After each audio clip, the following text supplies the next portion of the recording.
सुरुवातीला बातमी अर्थातच गृहराज्यमंत्र्यांची। गृहराज्यमंत्री योगेश कदमांच्या नावे बार प्रकरण आणि या प्रकरणी सामाजिक कार्यकर्त्या अंजली दमानिया सत्यता पडताळणार आहेत। अंजली दमानिया कांदिवलीमध्ये घटनास्थळाची पाहणी करतील। सामाजिक कार्यकर्त्या अंजली दमानिया यांनी महाराष्ट्रातील राजकीय परिस्थितीवरील तीव्र नाराजी व्यक्त केली आहे। त्यांनी विविध नेत्यांवर गंभीर आरोप केलेत। कायदा आणि सुव्यवस्थेच्या ढासळत्या स्थितीबद्दल चिंता व्यक्त करण्यात आली आहे।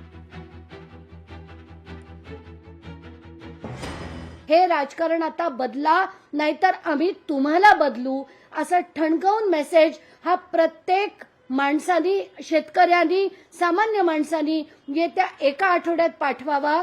त्याचा मजकूर मी माझ्या ट्विटर हँडलवरनं ट्विट करते। तो माध्यमांना विनंती आहे तो लोकांपर्यंत पोहोचवा।